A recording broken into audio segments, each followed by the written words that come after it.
It's not start. Yes, started.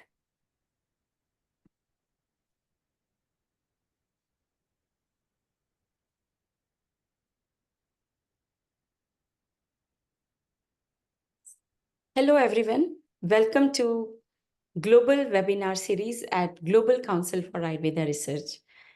I am Vandana Baranwal, one of the member of Board of Directors at Global Council for Ayurveda Research. We work with a mission to encourage, educate, and facilitate basic clinical and interdisciplinary research in Ayurveda. And today, actually it's still evening, today we have a wonderful speaker, Vaidya Namyata Pathak, and today she is going to talk about well-being, a biological phenomena, and exploration through the lens of integrative Ayurveda by Nami, as we call her lovingly. And she is a BMS MD in Kai Chikitsa from India. And the very unique to her training is her being Vaidya scientist. She is trained extensively in both Ayurveda and modern biomedicine for more than a decade in India. She was selected as the youngest Vaidya scientist in India and has been engaged in multiple interdisciplinary projects driven by the spirit of Ayurveda.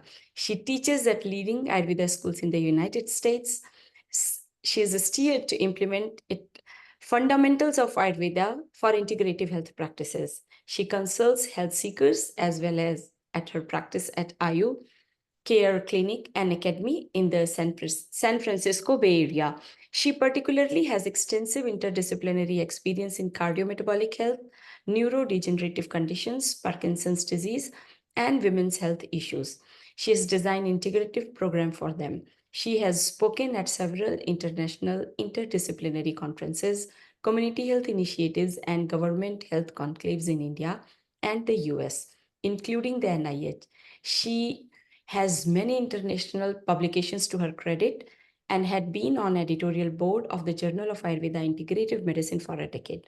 She is board of director at the Divine Darshan Trust and is involved in shaping Ayurvedic education in USA. I welcome Dr. Nami. Floor is yours. Please proceed your presentation. Thank you. Thank you so much for the generous introduction, Dr. Vandana ji, and thank you, GCAR, for giving me this opportunity to share what I consider to be my emergent thoughts in the area of well-being. And, with Ayurveda, Swasthya has always been the focus for Ayurvedic medicine practitioners and in our training, in our conversation. And we've all been moved by the beautiful definition of swasthya that Ayurveda offers, which really goes beyond disease and it goes into the mind, body, spirit context. And we've all been very accustomed with Sushruta's definition of prasanna atmendriya mana to be one of the indicators of really good health and well-being and swasthya. And we all strive together as a community to be enablers of that. And I think that in our practice as of Ayurvedic medicine, we have along the time been distracted or been focused also on the Vikara Prashamanam goal that Ayurveda offers, um, which really consumes a lot of our time, attention, expertise, and in helping people mitigate diseases. And this talk really just is to enable the focus to come back on swasthya and the premise of swasthya, and to share with you a little bit of what I am learning through my interactions and my quest in my clinic and the interdisciplinary conversations that I'm having with colleagues here at the highest academic institutions in the Bay Area. So without further ado, I will share my presentation.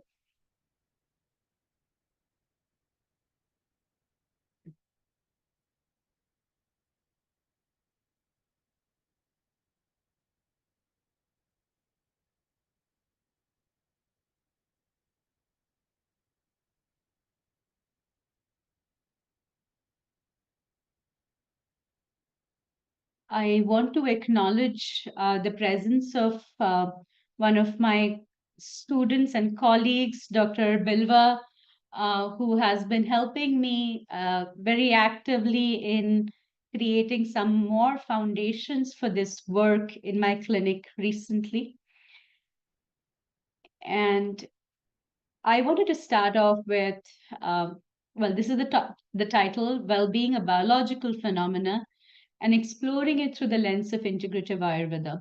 Now, we all relate with well-being as an experience, as um, something that we go to for wellness, or where we go for meditation, or we go for retreats, and uh, it has a cultural context. It has a context of arts, but the focus of this talk is really to bring it down to the biology and the science of it. And I want to explore it through the lens of integrative Ayurveda, and for which I do want to introduce what is integrative Ayurveda, the way in which I see it. And of course, this is something that can evolve as a definition, but I see it as a triad of traditional Ayurveda as we know it, yoga and spirituality, and modern biological sciences. And what really fosters to help build it is experience, tradition, and evidence as we know it, in the literature, in the shastras.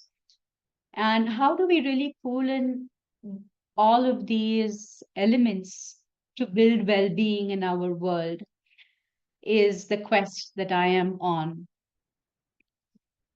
So why well-being?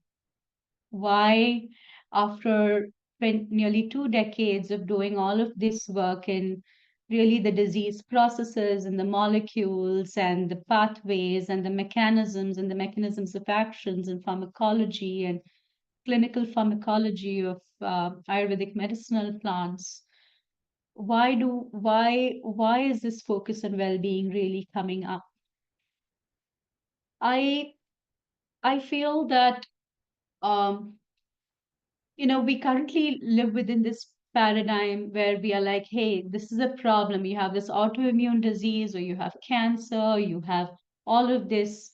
Everybody, let's focus on treating this disease, or else, it can progress, it can really take away a lot of things that uh, uh, uh, take away and have negative consequences. So, there's an urgency to treat diseases. And once you've stabilized that, there is an urgency to build health. And you say, hey, you be healthy, then you can be happy and you can be well. So this is an undercurrent that exists in it's an unspoken directionality of the systems and the ecosystems that we have built. And I wonder if we are able to build a new culture in medicine itself, where we help people find well-being first, then adopt behaviors that sustain well-being, that will actually actively build health, and then will eventually mitigate diseases.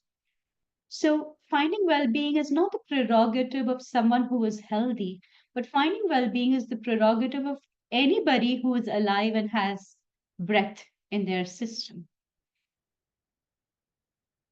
And for this, one of the cultural concepts that I really resonate with and have come to love is the concept of kintsugi, which is a Japanese concept where there is a beauty of the broken.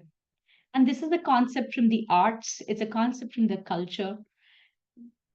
But when a person who is in pain, a person who is stressed, when a person who is traumatized and comes to meet an individual who is a health practitioner of any form, the way in which we relate with this individual, if we are able to shift that slightly, I think we will be able to seed in well being, where we see the person who's undergoing a certain traumatic life event or unfortunate circumstance.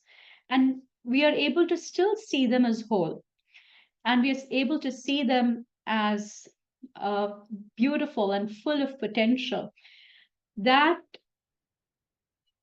that approach, I feel, may really help to activate a lot of the tools that the sciences offer and guide the person back to health in a process that is called salutogenesis and a reversal of diseases, for a reversal of disease. So, if you currently see disease centric approaches, which are guiding medical systems across the world, they are now beginning to become more patient centric with the integrative medicine movement that exists. And this integrative medicine movement recognizes that it is a patient who has the disease. And the integrative health movement understands that beyond the patient, this person is a person. And how do we build the person up? And there are tools and mechanisms which are there in that.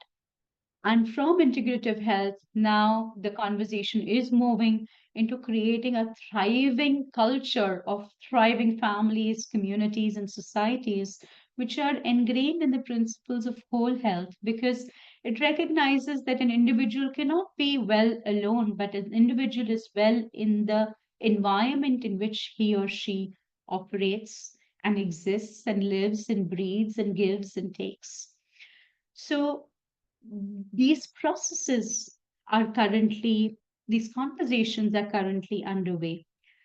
What it really means, what are the drivers of these systems? If we see for disease centric modalities, the disease markers and scales have become very important to show how effective a drug or a modality or an approach or a therapeutic approach is. And they are very vital for that. For patient centric modalities, quality of life, PHQ scales, promise tools, there are a battery of those kind of tools that really exist that give a feedback to the system that the patients are having better outcomes, the outcomes that we hope that they are able to achieve through our interventions and our effort and our actions. Now, the conversation from a patient centric to a person centric base really shifts slightly when we look at the markers for person centric health and well being. And, I was on a quest to find which is a good tool to use, because it's very easy for us to use tools that say how depressed someone is or how sad someone is or how much in pain someone is. Those tools really exist out there. But how do we find out ways to measure well being?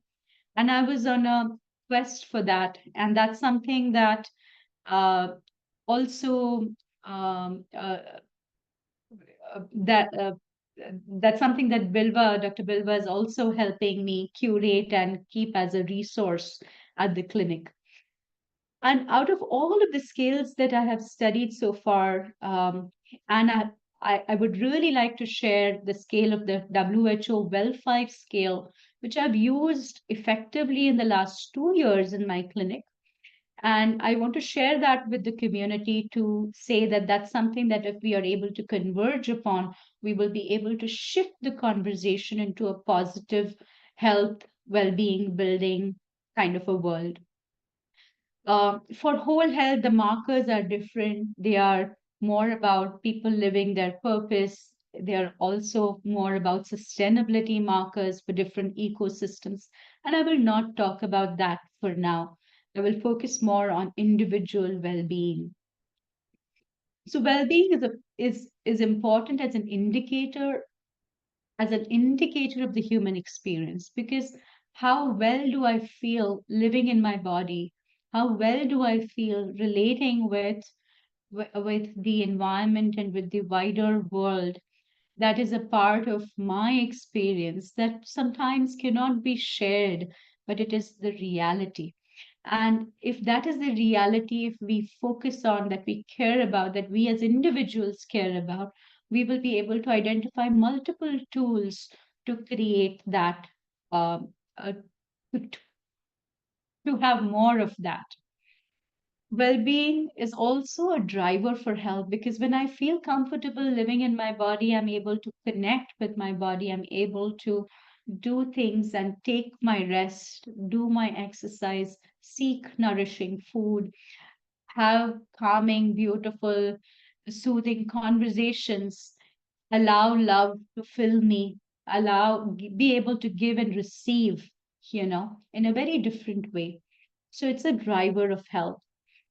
And once we all work on it collectively, it is a builder for sustainable ecosystems, whether they are just in interpersonal relationships or familial systems, or whether they are within our organizations or our local communities.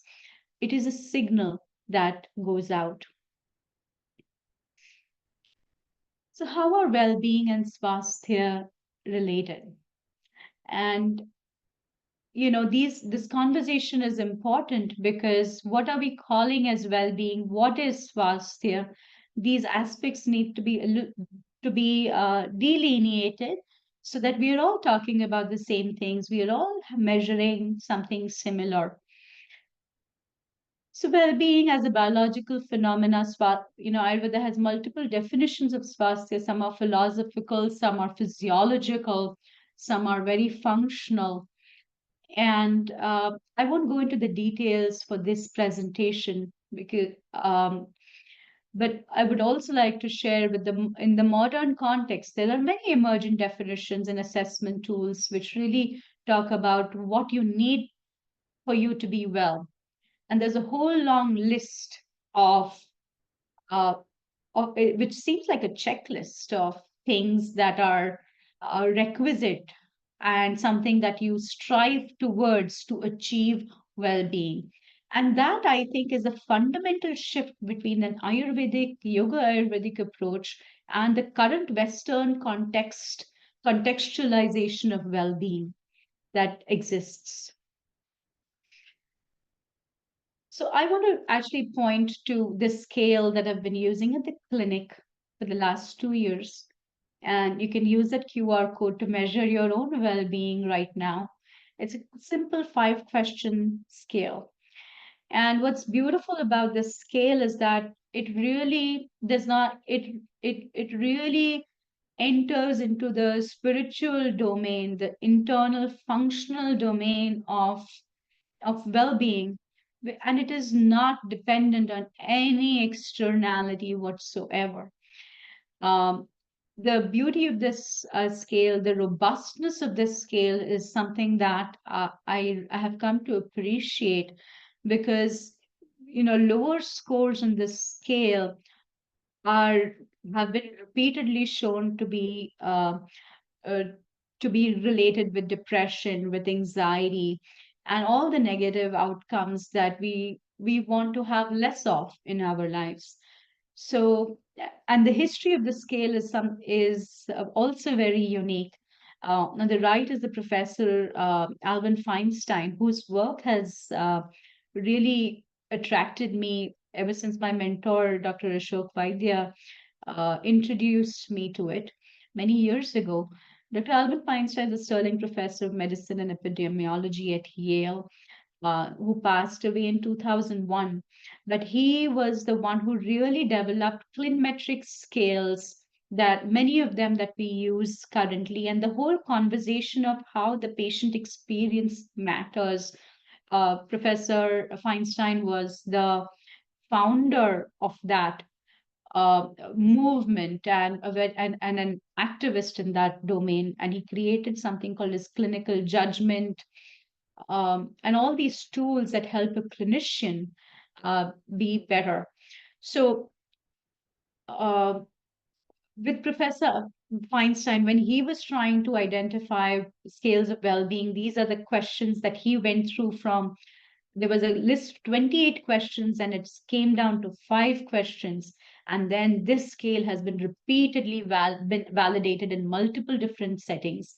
And now it is being used also by the WHO. It's called the WHO Well-Being Index.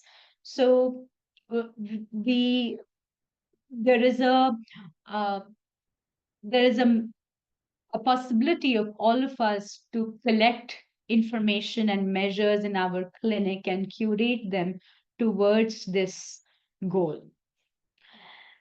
And if you've by now seen what the scale is, then you might notice that It has 5 questions, and it really is, the context is just about how you've been over the last 2 weeks, and whether you've been calm and relaxed, whether you wake up fresh and rested, whether you're active and vigorous, whether you're cheerful and good spirits, and you see if your daily life has been filled with things that interest you. So these are the 5 questions in a different order, but I've put down this order currently as one of the means to find and build well-being, because being calm and relaxed is one of the central places that we come to, that we use all of the yoga, ayurveda, and multiple other interdisciplinary strategies to be able to do that. Then we identify ways to rest our body and get active, vigorous, be cheerful, and have our calendar full of things that make sense to us. The beauty of this scale is that it goes beyond gender, age, location, income, health, disease, or life status. And we see that this pursuit of well-being, um, it is driven, what feeds into it is biology and spirituality, which are no longer considered, spirituality also is no longer considered to be um, um, a non scientific pursuit. It is a very much a scientific, science backed uh, uh, pursuit. And in the United States also, there are centers of integrative medicine and spirituality that are coming forefront, and doctors are seeking this for their patients and communities very actively. So the pursuit of well-being uh, is has these two markers. And I wanted to share a little bit more about what I'm noticing with the well-being and integrative medicine movement in the United States and also globally. But primarily right now, I'll focus on the United States. There was a recent conference that I attended, which was the Integrative Medicine Congress in Ohio. And this is one of the premier congresses for IM.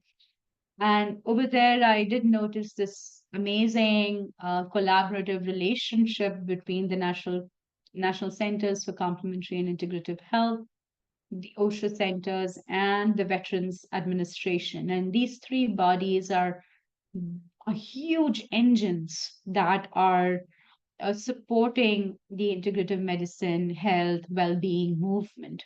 So the NCCIH itself promotes research and public education and awareness. OSHA centers, which are now, I think, more than 18. There were only 3 of them last decade, but now there are more than 18. And that's the foundation of that is academic medicine centers. And we have the Veterans Administration, which really takes care of a very large population of veterans and is uh, is well supported, well funded, and it has clinical and community ecosystems. So, what are the sources of well-being that I see that Ayurveda can help to inform this ongoing movement? And for that, I've just, for the sake of this talk, enlisted top 3. One is finding well-being and using the yoga and Ayurveda tools. So whether someone is on their deathbed or they are really struck by trauma or have a life storm that they're dealing with, finding well-being is one of the critical tools that would be nice for us uh, to uh, to create and be enablers of. And the means of activating self agency are second. And third is proactive living with compassion, gratitude, surrender, trust, fearlessness, and satsang. And these are community based living, breathing tools. which, if supported by the health and medical systems, will really change cultures, can really change cultures. For example, in the Scandinavian areas, some doctors are able to write a prescription for forest bathing. And when they write the prescription for forest bathing, it is something that is mandated, and they are able to then go, and it is something that gets legitimized, and people talk about it, and people think it is okay for me to do this, and it is important for me to do this. So people are seeking what is legitimate behavior, what is allowed. People seek permission for all of these things, unfortunately, in the day and age that we live in. So, if we as a body of awakened, healers, practitioners, doctors, are able to change the language and change the behavior to normalize some of these things using science, then it is something that can create a very fortified ecosystem in the living world. One of the process for finding well-being, for example, I have just made a list of things in this sequence which really might help. What to identify, what are the roadblocks and for people being calm and relaxed is, the need for control, the sense of identity, the need for an outcome to be a certain way. So all of those can be looked upon. People can get educated about it. And the tools for education for from yoga and Ayurveda perspective for that are phenomenal. And uh, they can be activated. Waking up fresh and rested, listening to your body to say, hey, am I rested enough for me to wake up and be in a go, go, go mode? So with that, you're able to honor the means and honor the body in which you live, and you're able to do things that help to fortify and build energy in the system. Being active and vigorous, being active and vigorous, it is one thing to really go into the gyms and to do exercises and being active and vigorous that way, versus being agile and active and responsive in our day to day. So there was a big study on the blue zones that had come out, and they talked about how these centenarians lived a life of purpose, but they did not really have very active weight active, intensive exercises, but it was just the way in which they lived and they used their bodies. So there is one element of that as well. And how does yoga and Ayurveda inform that activity status is something that we can discuss and evolve. Cheerful in good spirits. And cheer is a very beautiful word, and Sushruth uses the word prasanna for that.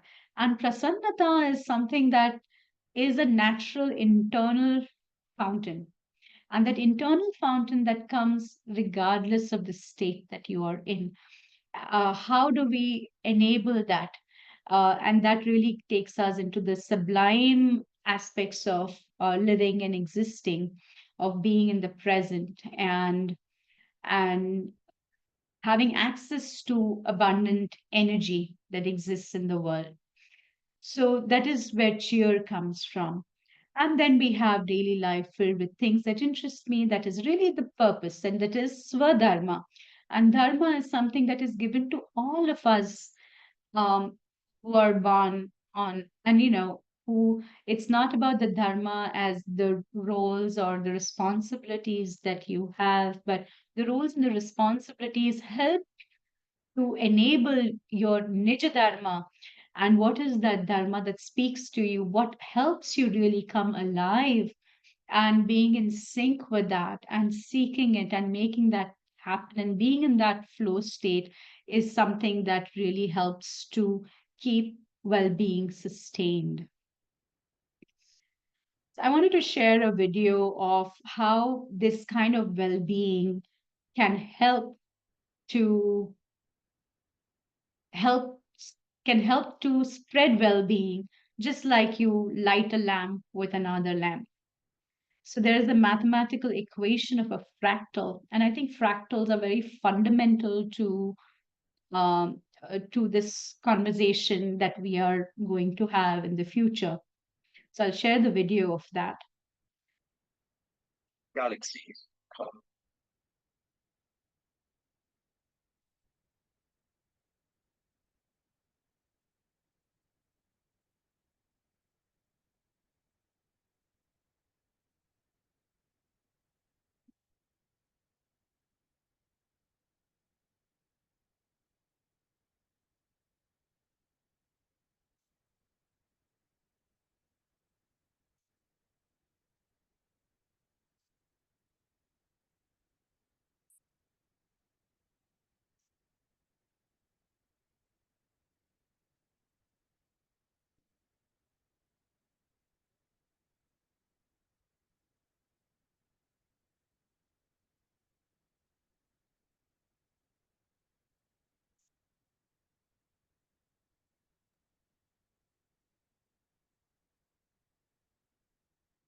Hello, Nami. Is the video playing? We are not able to see It's it. playing. Can you not see it?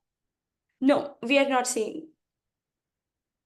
Oh, I see. We don't see it. Okay. I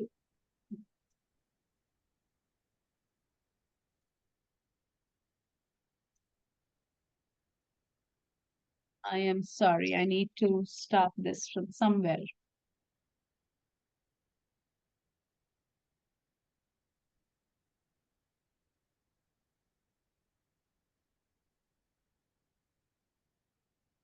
Can you see the screen now? No. You are not sharing the screen yet.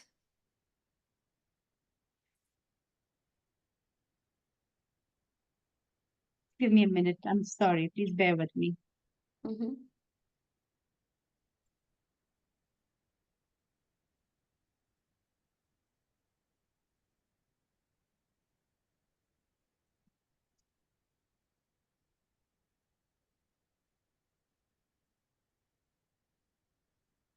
If it's a PowerPoint, you may need to change the mode.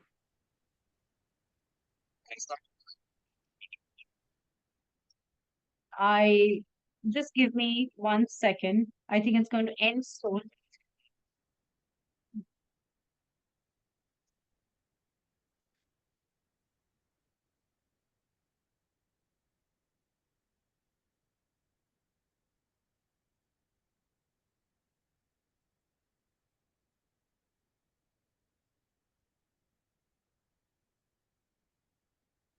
Are you able to see it now? Yes. Okay. I'm sorry about that. I'm just going to play it again. Can you hear? Uh, Are you no. able to hear? No? Okay. I think maybe I will share this. I'll share the link back again uh, with um, all of you. And I'll share my screen back again.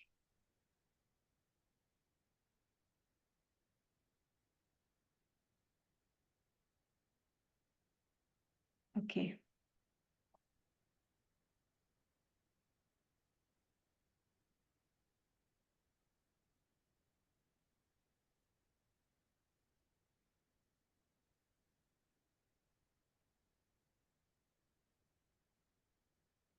Okay, so you were able to read it if you're able to read it if you can't see it. If you put it on, we'll try. Okay, I think it's a very beautiful description, which really. So I think we'll just give it one more shot. Thank you for your patience.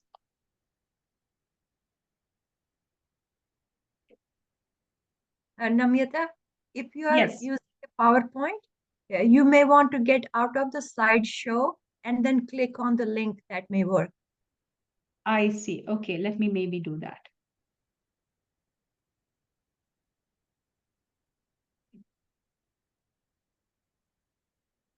So I'll stop my share back again and share screen. Okay. I am still the host, right? Correct. We can see it. Now You can see may it? Can you play hear it. it? You have to play it. You are able to hear that? No, Okay. not here yet. Okay.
Okay.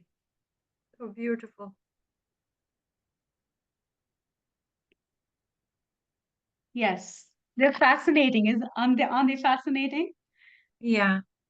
Yeah. So I'll come back to the presentation and in many forms in the last couple years when I've been thinking more about well-being and I've been thinking about how well-being can grow, somehow the idea of a fractal is speaking to me. And I feel that well-being may be a fractal. Well-being of one individual influences those around her. And when she shows up in the world being well, she can create an infinitely cascading pattern of well-being. And this is something that we are able to see when we've experienced people who are spiritual masters and being in their presence and what that does, or being in the zone of meditation and prayer and devotion, what it does to people and how it influences their physiology almost immediately. Um, so that is truly the potential that that exists with the idea of finding well-being, measuring it, amplifying it, and and and building ecosystems that help support and nurture it.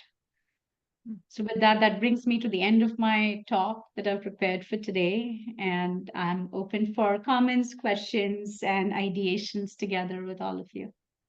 Thank you for the wonderful presentation and innovative way of thinking, especially the video that you brought at the end.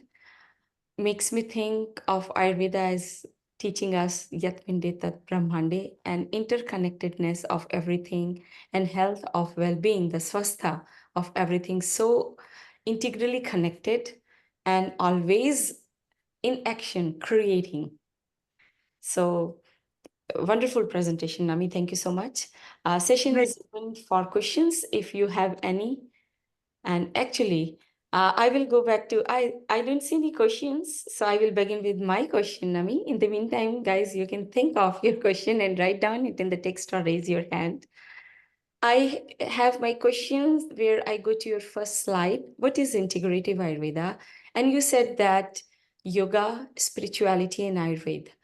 When I look up at Ayurveda, how it looks up at us is like Sattva, Atma, Indriya, Shariram. So Atma, the spiritual aspect, is the part of our being. It already is there.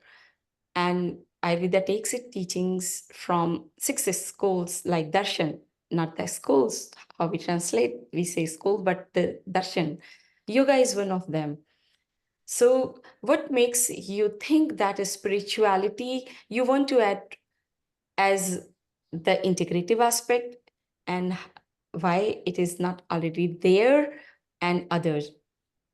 It's a beautiful question, and thank you for asking me, Vandanaji. And it is, I really think about the idea of integrative Ayurveda as it's actually a misnomer because Ayurveda itself is integrative, and we know it because of the construction is like that, the way in which it goes into the cultures, into the different life phases, and how it helps to support people in the different life phases, support planetary health, support all of that.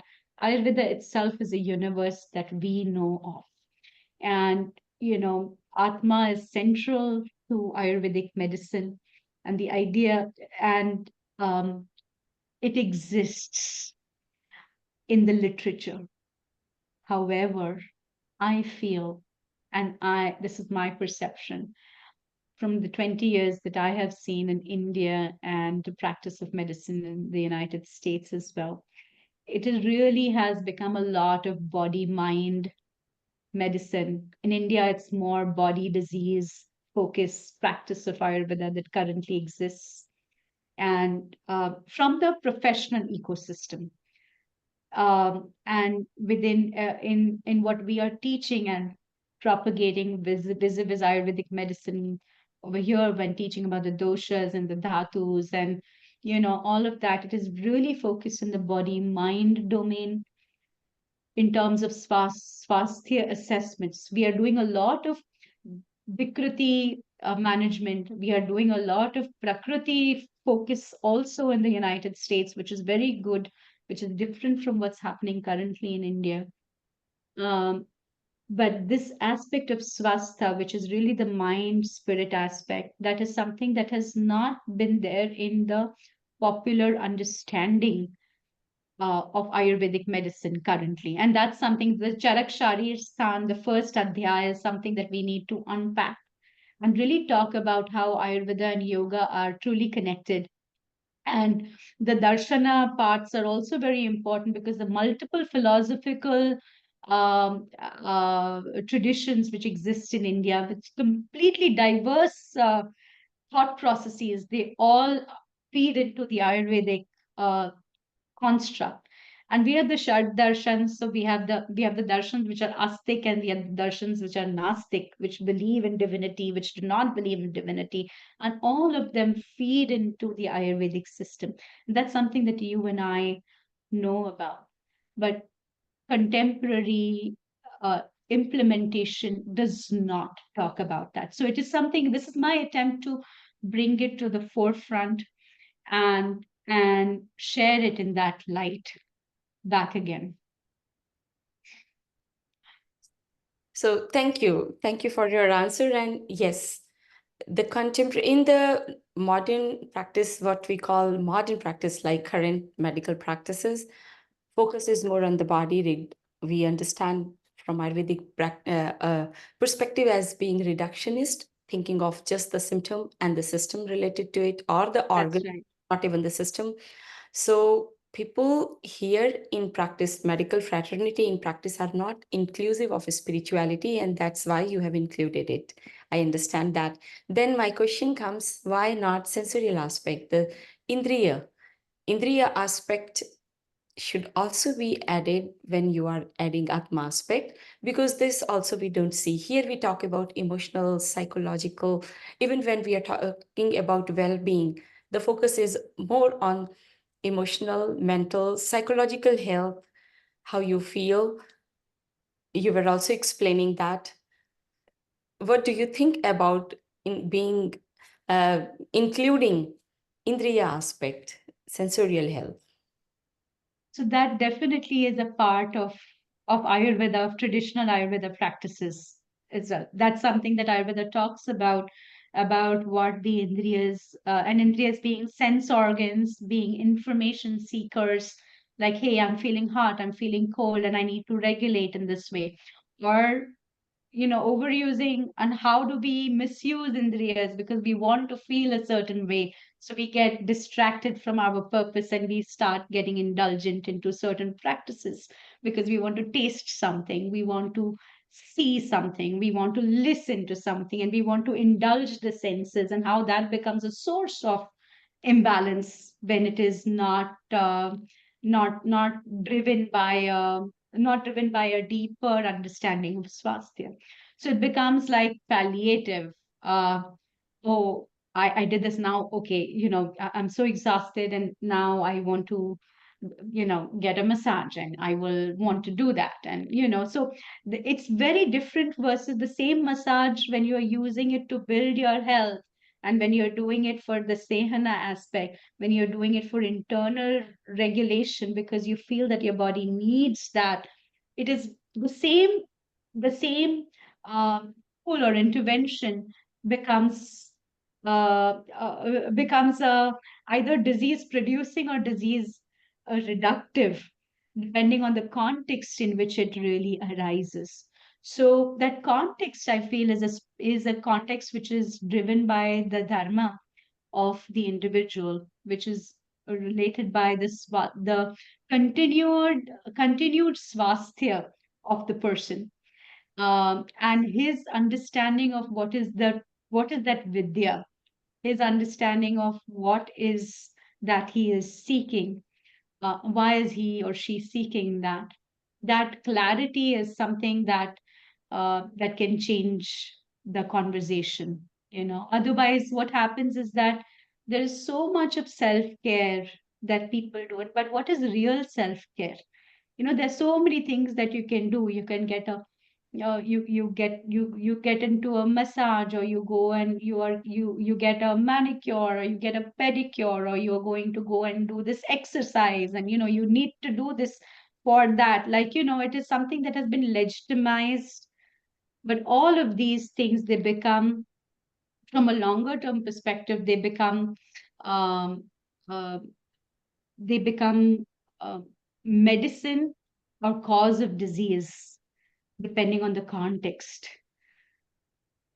You're right. And it also is kind of bringing into awareness what Ayurveda teaches as Asatmendriyartha Sanyoga.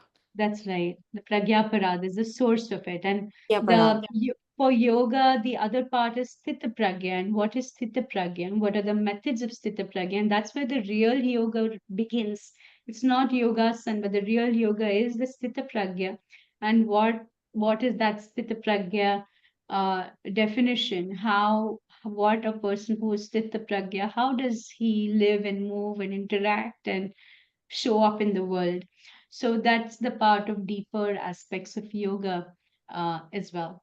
So we love Ayurveda, and the more we discuss, we see that it is inclusive of all, truly integrative in its approach and holistic.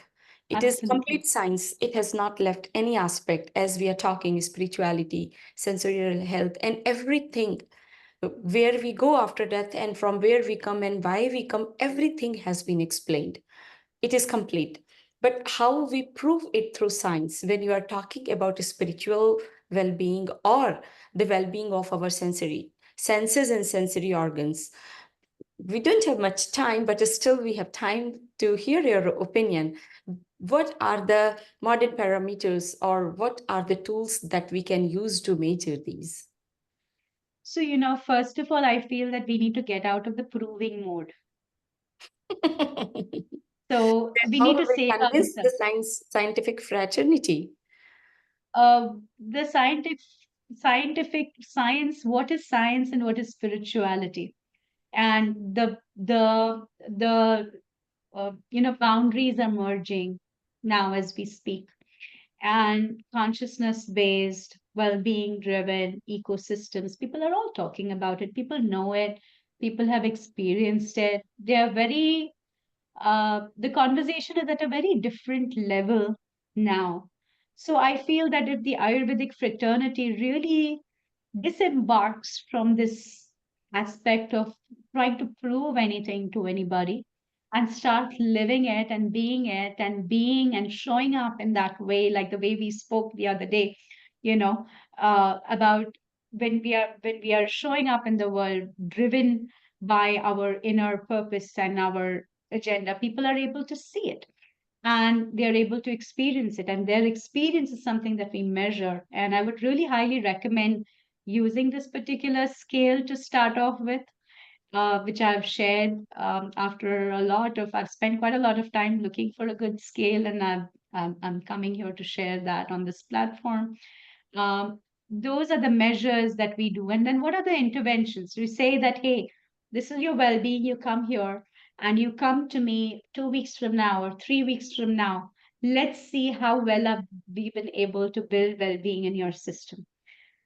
And if we become Ayurvedic doctors who help to build that, then we are not weighing people down by do this, do that, buy that product, have to eat here, get up at this time, you have to do that. It's not about that. It really is about finding that well being and letting an inner intelligence and self agency guide to do things that are reasonable and that are self driven. And how do we use this healing encounter as Vaidyas to become proponents of that? Uh, that I feel is one of the pathways that we can have at an individual level. Of course, we can create systems around it. We can do studies around it. We can do multiple things with it. But you start here. Personally, I agree with that. I always have been advocate of that. But coming from you, you are the youngest selected Vaidya scientist. You have been in interdisciplinary research for a long time, and now you are saying that what is research for? What research can do to Ayurveda? We should get rid of it and just start practicing Ayurveda. What made this transition in No, you? I'm not saying we need to stop doing research. I'm saying we measure it. Well, I've given you a scale. It's a clinometric scale But that just we now can you use. said that we just have to practice and show why we are getting bogged down by proving everything. I hear That's good right. things. I think we spent a lot of energy, 4 decades we've spent in trying to prove, right? We've spent 4 or 5 decades trying to prove that, hey, me too. And Ayurvedic doctors are still trying to do that in India. Whereas you sort of you completely you turn the tables and you say that this is what I understand of my Shastra, this is how I implement it in my life, this is how I show up to be a healing guide, and let's do it in this format. And whether somebody uses panchakarma, someone uses nutritional modalities, someone uses shaman chikitsa, someone uses whatever tool that they use, they understand that the tool is external. The tool is an external tool. But what is the constant tool that we are going to be able to ignite and help foster and help build? It will really take care of a lot of confusion that exists in the that exists in the world. It is my understanding, because from that we start with a clean slate, and then we will be able to identify physiological markers that we can do. We can do clinical studies, we can do multiple things, but it cannot occur at the cost of this, you see. It cannot occur at the cost of the it cannot occur at the cost of this well-being of the Vaidya, or the health of a Vaidya. And the effort that is needed to fight like gigantic ecosystems who are saying things. And I've been there for 20 years, and I know how to have a conversation with them, and we can continue to do that. But I think that it is a waste of human energy, because we need a different strategy, and that's what this talk is for. That's a beautiful observation. And that has come to you after 20 years. And I remember one of my teachers, Dr. Ram Harsh Singh, has given the word a decade back, the same concept about Ayurveda research for in pharmacology by offering reverse pharmacology. It is already proven. Now it is your time to prove how it works. And Right. reverse pharmacology came into being. So what you are saying makes sense to me, and I hope we would be able to give this word as Ayurveda practitioners, Ayurveda doctors, something of the same kind. Reverse pharmacology is an established thing and now accepted for clinical research as well. In Ayurveda, we do not prove the active principle, how it is acting, but we are trying to prove how it is acting and giving this That's right. result. Then And reverse. what is the measures, and when does it act, when does it Yes. not act? What are the markers of it? What are the indicators of it? Because you are able to design experiments under which circumstances does the signal get amplified, and when is it lost. So that's the Yeah, we other have skipped aspect. one step of doing any kind of animal research or clinical trial. We know that this is safe, this works. We are just trying to find the pathway of its I action. don't mean to say it in that way. I think I don't mean to say that Ayurveda is all true and that we don't need to do research. Please don't. I am just I saying do. for reverse I pharmacology. no, I for I reverse meant that for pharmacology, reverse pharmacology, not for the whole Ayurveda. not for reverse pharmacology is for the products of Ayurveda, I and it meant is for that something that only. my mentor, Dr. Ashok Vaidya, he's the father of reverse pharmacology. So he was a Yale-trained clinical pharmacologist who used those ecosystems of Ciba-Geigy, which was a big pharma company, to do clinical trial research. And there's massive body of research that exists with Kasturba Health Society. And he has led and inspired multiple organizations in industry in India, pharmacology departments, pharmaceutics departments, and they all have a very important role in product development. And we do need to have very refined processes for that. The idea for well-being is just for what really is the emphasis of Ayurveda, and how we don't lose it in the healing encounters and in the medical systems that we are evolving, and how Ayurveda can be a part of that conversation.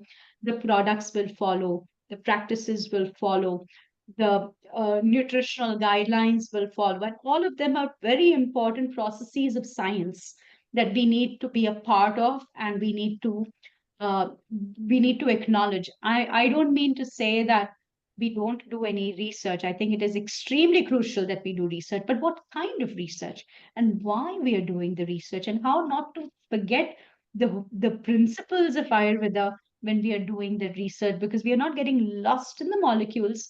We are not going to get lost in that, but the molecular understanding helps to fortify that we are on the right track. Because naturally, when we are using those practices, our physiology changes, the markers change, and now there are great tools that are available to measure those markers. On there are wearables, there are all of that we use, but not at the cost of finding swasthya. Very well So explained. that's it. And we need to continue this discussion. But today, the time demands we have to end this webinar. Thank you, everyone, for joining. And thank you again, Nami, for a wonderful presentation. Thank you. Thank you, Dr. Vandana, for wonderful questions and a great discussion. Thank you, Bilwa, Jayaji, Anilji, and Thank you so everyone much. who It attended. was absolutely Bye. amazing. You were saying something, Jayaji. I know, I just wanted to say that this was so beautifully spoken. And I feel that Ayurveda was really at its peak when perhaps the imperialists and um, materialists turned us around. There was only one big thing that Western medicine has done when they created penicillin, and we were able to really uh, lots of medications and penicillin and other things came up. But living a life like the movie Fractals that we just now said, if I have trillion cells supporting me, my thinking, my body, and if I can take care of these trillion cells and then see my surroundings as many others that are around on this globe, how beautiful would this world be? But yeah, we need to somehow bring Ayurveda back into our daily routines as a complete medicine. And Absolutely. Western Absolutely. medicine has to pick up, Western medicine has to learn, and things are happening. Things are happening. Ab- But you don't want to let generations go away until they say, oh, we need evidence. What evidence? You already have the evidence. Yeah, you don't need evidence. You don't need it. Yeah. Yes, because Ayurveda is not just a science that we have to prove. It's art of life, how we live, how we experience. And it is beyond research, it is beyond everything. It is beautiful. But again, this but comes every time when we are practicing Ayurveda because we have to explain at a different level. Like I said, we can continue our discussion and meet again at some other platforms as well. But today I have to end this webinar. I'm very sorry about that. We are having beautiful discussion. Thank you everyone again for joining. Thank you, Jaya. Thank you, Bilwa. Thank you. And thank you, Thank Nam. you. I will end the Thank you. meeting now. Meeting has been recorded and those who are interested can request for the link. We will upload it on the YouTube as well. Wonderful. Thank you. Thank you. Thank you. Thank Namaste. Namaste. you. Thank you.